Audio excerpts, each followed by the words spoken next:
আসসালামু আলাইকুম এভরিওয়ান, আমি জুনায়েদ ইসলাম। আমি হালকিস্টানে তোমাদের একজন ফাইন্যান্স ইনস্ট্রাক্টর। সো তোমরা অলরেডি জানো যে ঢাকা ইউনিভার্সিটি, জাহাঙ্গীরনগর, জগন্নাথ এবং চট্টগ্রাম ইউনিভার্সিটি তাদের ভর্তি পরীক্ষা নিয়ে নিয়েছে। সো আগামী মাসের 25 তারিখ মানে এপ্রিলের 25 তারিখ সি ইউনিটের জন্য, মানে যারা বিজনেস স্টাডিজ নিয়ে পড়াশোনা করতেছো তাদের জন্য একটা বড় ধরনের সুযোগ প্লাস একটা চ্যালেঞ্জ রয়েছে সামনে। সো তোমরা অনেকে ভাবতে পারো যে হ্যাঁ, জিএসটি হচ্ছে কি মানে সকলের জন্য একটা বড় ধরনের সুবিধা নিয়ে আসছে, যেহেতু সবগুলো ইউনিভার্সিটি একসাথে একদিনে পরীক্ষা নিচ্ছে। কিন্তু সেটা আবার একটা বড় ধরনের চ্যালেঞ্জও, কারণ তুমি এখানে হচ্ছে একটা ইউনিভার্সিটির জন্য আসলে কম্পিট করতেছো না, এখানে তুমি প্রায় 20টার মতো ইউনিভার্সিটির জন্য কম্পিট করতেছো। যার কারণে এখানে যেটা দেখা যায় যে তোমার হচ্ছে দেখা যাচ্ছে কি 0.5 অথবা 1 তো অনেক বেশি, ঠিক আছে। এই যে সামান্য কিছু নাম্বারের হেরফেরের কারণে তুমি তোমার পছন্দের ইউনিভার্সিটিতে নাও পড়তে পারো। ওকে, সো এই ক্ষেত্রে যেটা করতে হবে, তুমি তোমার মানে সিটটা তো নিশ্চিত করতেছই। তোমরা হয়তো ভাবতে পারো যে আচ্ছা, জিএসটিতে আমি একটা কাটমার্কস তুললে আমার একটা ইউনিভার্সিটিতে চলে আসবে, বাট তোমার চিন্তা করতে হবে যে সবগুলো 20টা ইউনিভার্সিটির মধ্যে বিজনেস স্টাডিজের জন্য সবগুলো ইউনিভার্সিটিতে সমান পরিমাণ সুযোগ সুবিধা নাও থাকতে পারে। কোনো কোনো ইউনিভার্সিটিতে বিজনেস স্টাডিজের মানে দেখা গেছে যে বিজনেস ফ্যাকাল্টিটা কি খুবই নতুন, খুবই রিসোর্সফুল না, ঠিক আছে, এতে পড়াশোনা হয়, কিন্তু তোমার কাছে হয়তো একটা ভালো অপশন থাকতে পারতো।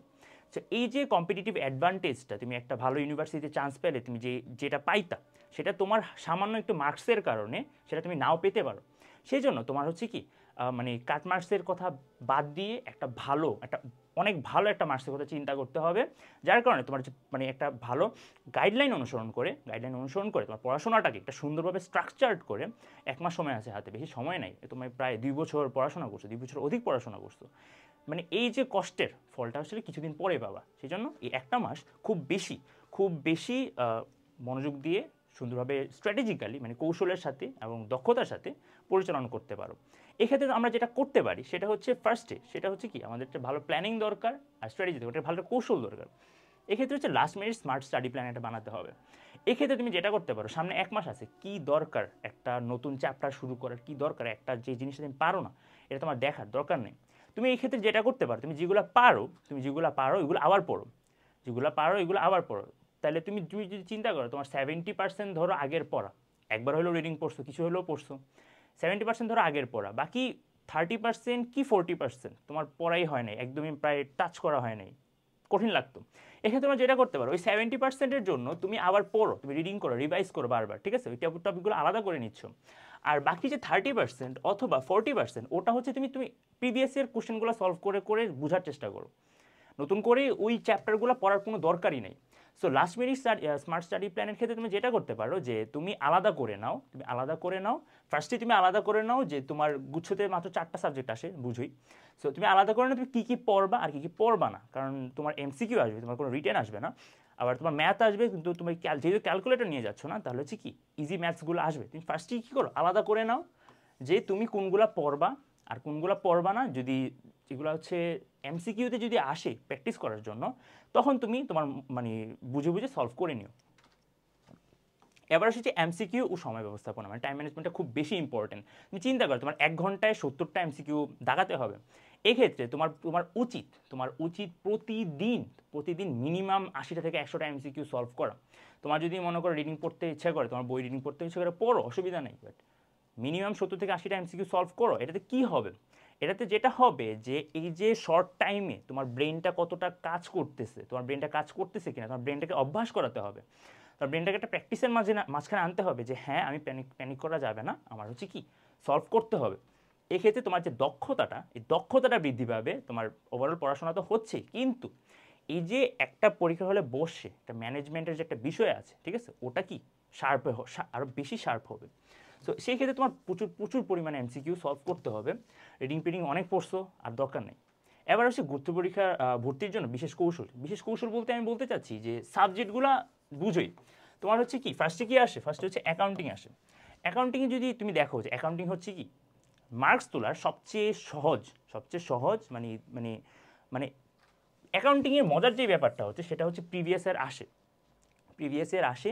আর এখানে হচ্ছে কি মুখে মুখে যদি তুমি ম্যাথগুলা মানে প্র্যাকটিস করতে থাকো, তুমি মুখে মুখে সলভ করতে পারো, তাহলে কি হবে, অ্যাকাউন্টিংয়ের মানে মার্কসগুলো ইজিলি তুমি নিতে পারবা, ইজিলি তুমি কাভার করতে পারবা। এক্ষেত্রে তোমার যেটা করতে হবে সেটা হচ্ছে তোমার মানে ফার্স্টেই যেটা করতে হবে তোমার ম্যাথসগুলো আলাদা করতে হবে, যেগুলো ছোটো ছোটো ম্যাথস, মানে তো বড়ো ম্যাথস আসবে না।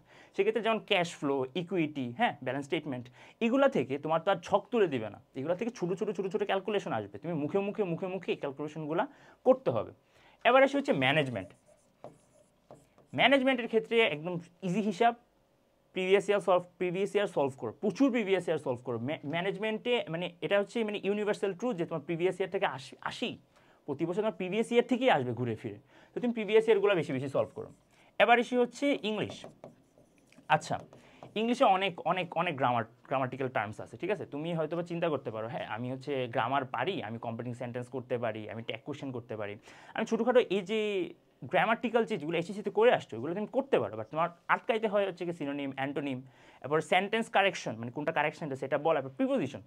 এই ক্ষেত্রে তুমি হয়তো ভাবতে পারো যে হ্যাঁ আমি অ্যাপ্রোপ্রিয়েট প্রিপোজিশনগুলো মুখস্থ করি নাই, আমি সিনোনিম অ্যান্টোনিমগুলো মুখস্থ করি নাই, করলেও ঠিকভাবে হচ্ছে না, সেই ক্ষেত্রে তোমার আর মুখস্থ করার দরকার নেই। আমি বলবো কোনো সময় মুখস্থ করো না। তোমার জুনিয়রকে যদি বলতে হয় কোনো দিন, তাদেরকেও বলেছো কোনো মুখস্থই না করতে।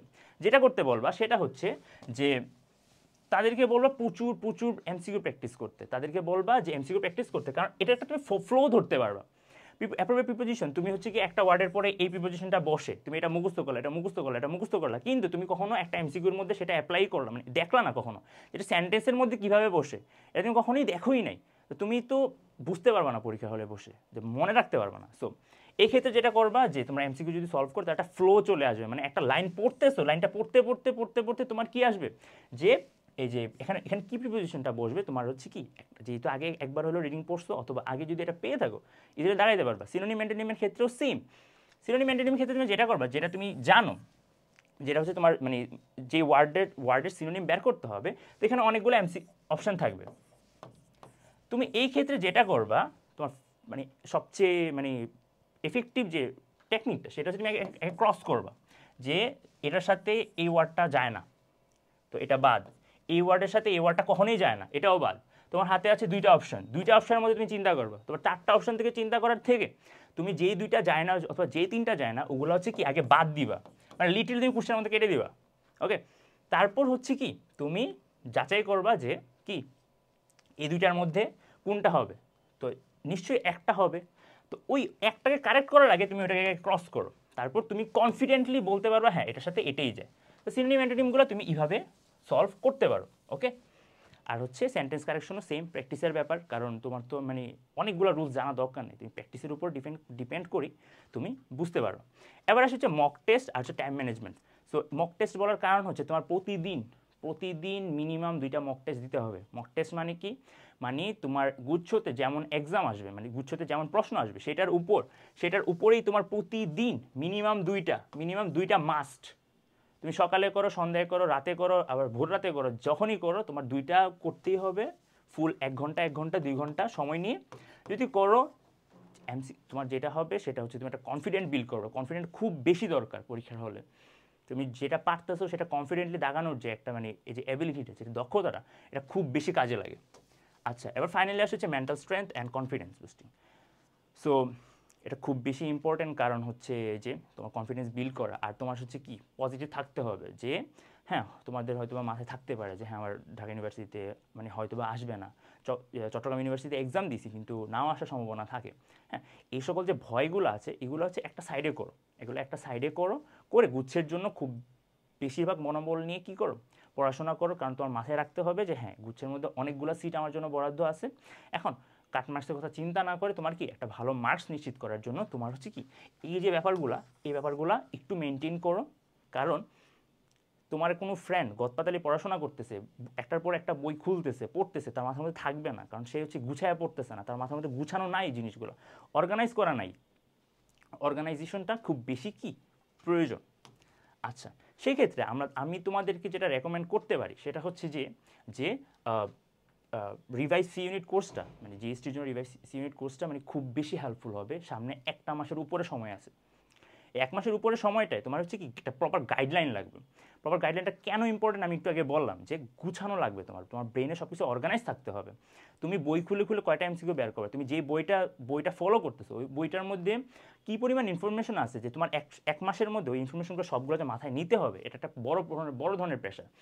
এই ক্ষেত্রে ফার্স্টে তোমাকে যেটা বলে বিষয়ভিত্তিক সংক্ষিপ্ত গাইডলাইন ও শর্টকাট টেকনিক, এটা কেন দরকার? ম্যানেজমেন্টের বই এই মোটা, ম্যানেজমেন্টের 2টা বই এই মোটা মোটা, তুমি ম্যানেজমেন্ট সবগুলো লাইন তো পড়ার দরকার নেই। তোমার হচ্ছে প্রত্যেকটা চ্যাপ্টার থেকে তুমি কয়েকটা লাইন, একটা মানে একটা প্রত্যেকটা টপিকের উপরে কতগুলো লাইন আলাদা করে দেওয়া আছে, ওগুলো যদি তুমি পড়ো,